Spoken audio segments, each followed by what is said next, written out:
Εφανταστήκετε ποτέ ότι 14 σχεδόν τυχαία άτομα στην Ευρώπη μπορούν να προτείνουν όλες τις αλλαγές που χρειάζεται μια νέα Ευρώπη?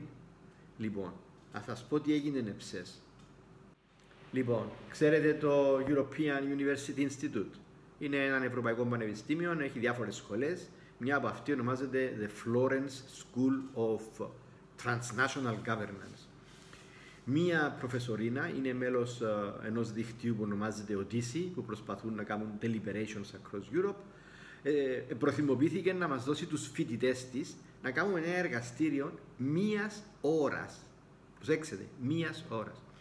Οι φοιτητές δεν ήταν προετοιμασμένοι για το θέμα και τους ερωτήσαμε την εξής ερώτηση.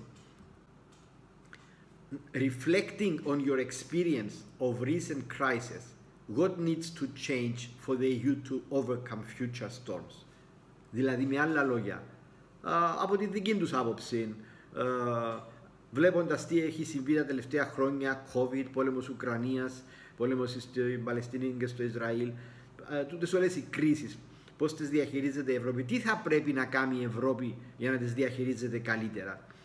Λοιπόν, τούτα τα 14 άτομα είχαν την ευκαιρία να προτείνουν έναν τίτλο και μετά να τον επεξηγήσουν τι είδους αλλαγές πρέπει να γίνουν στην Ευρώπη.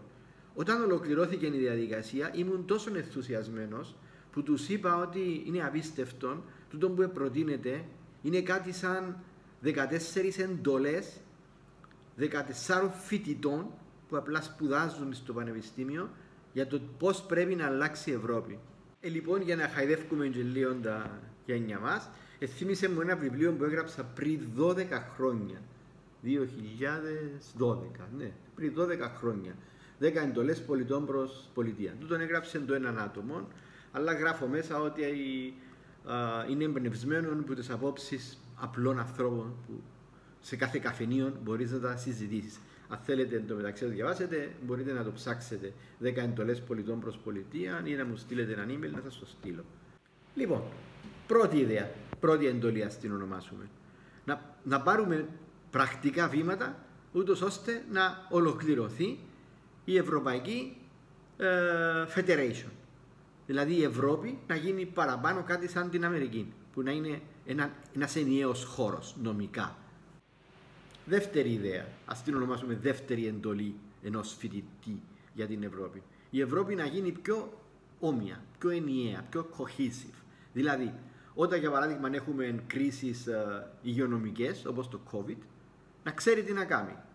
Ο στρατός να είναι ένας, να συνεργάζεται πολύ στενά, να μην έχει κάθε χώρα δικών της στρατών, δικές της διαδικασίες. Τρίτη ιδέα, να ενδυναμώσουμε την ευρωπαϊκή ταυτότητα. Δηλαδή, ξεκινήσαμε, λέει το παιδί, με το να βάλουμε τα νούμερα των αυτοκινήτων να είναι τα ίδια, να βάλουμε τις ταυτότητες μας να μοιάζουν, αλλά σε θέματα ουσίας δεν έκαναμε κάτι για να προωθούμε την ευρωπαϊκή ταυτότητα.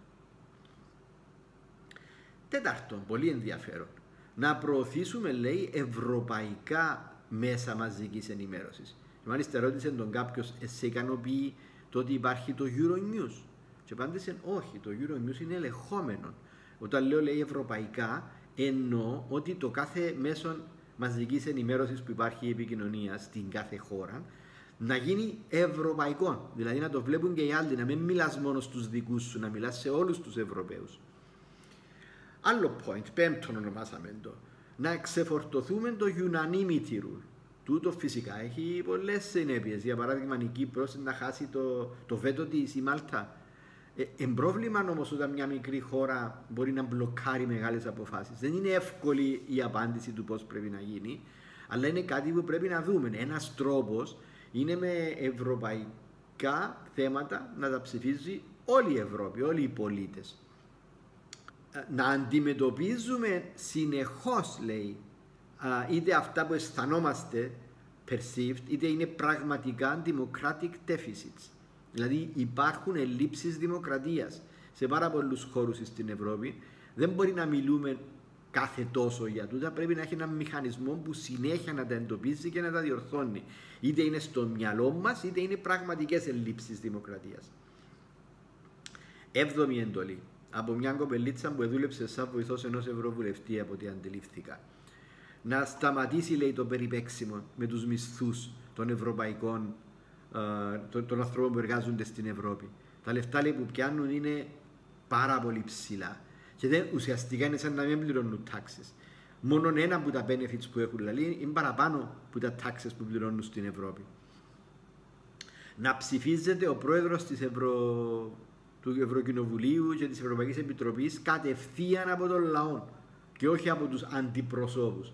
Όπως για παράδειγμα το poll που έκαμε ο Φιδίας για τη Φόντερ Λάιν έδειξε μια αδυναμία, μια ασυνέπεια μεταξύ της θέλησης του λαού και της θέλησης των αντιπροσώπων του, ότι δηλαδή ο λαός δεν την ήθελε, αλλά οι αντιπροσώποι ψηφίσαν την, αναδεικνύει στην πραγματικότητα ένα πρόβλημα της αντιπροσωπευτικής δημοκρατίας.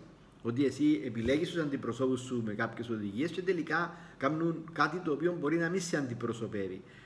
Άρα μια λύση είναι να εκλέγονται κάποια σημαντικά άτομα που παίρνουν σημαντικές αποφάσεις κατευθείαν από τον ευρωπαϊκό λαό. Ένατη έντολη. Να εναρμονίσουμε, είπε κάποιος, τα σχολικά curricula. Δηλαδή κάποια μαθήματα είναι εύκολα. Η χημεία, η φυσική, τα μαθηματικά δεν διαφέρουν.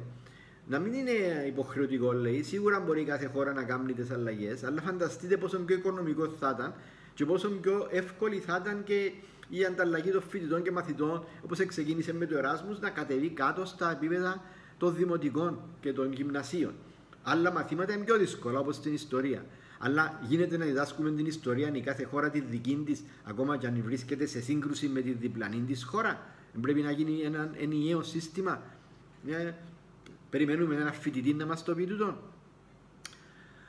Δέκατη εντολή, είπε μια κοπελίτσα, να υπάρχει cross-country deliberation. Δηλαδή να έχει σαν τα λεωφορεία, δηλαδή να γυρίζουν την Ευρώπη και να κάνουν deliberations με τον κόσμο. Κατευθείαν. Και είναι ενδιαφέρον να σας πω εδώ σε παρέθεση ότι τούτο το εργαστήριο οργανώθηκε στα πλαίσια ενός ευρωπαϊκού προγράμματος που ονομάζεται Odyssey, αλλά οι φοιτητές δεν γνωρίζαν για τούτο, που προωθεί ακριβώς τούτη την ιδέα, δηλαδή citizens assemblies, τα οποία να γίνονται και να οργανώνονται σε διαφορετικές πόλεις σε όλη την Ευρώπη. 11. Να σταματήσουμε, λέει, να συμπεριφερόμαστε λες και είμαστε οι καλοί. Υποκρισία δηλαδή, τέλος. Είμαστε υποκριτές. Δεν χρειάζεται να αναλύσω σε ποια θέματα είμαστε υποκριτές σαν Ευρωπαίοι. Να έχουμε, λέει, ένα task force, λέει ο 12ος, να αντιμετωπίζει κρίσεις. Δηλαδή να μην δημιουργούμε επιτροπές και ομάδες εργασίας όταν γίνεται μια κρίση. Να προϋπάρχουν, να έχουν monitoring, να προβλέπουν κρίσεις και να τις αντιμετωπίζουν τις κρίσεις. 13. Πάλι θέμα υποκρισίας. Να σταματήσουμε, λέει, να κάνουμε διακρίσεις στο διεθνή νόμο και να βλέπουμε μόνο όταν μας συμφέρει ποιοι παρατυπούν. Και το τελευταίο, το 14, που στην Κύπρο το συζητούμε συνέχεια, να έχουμε μια ενιαία πολιτική για το migration.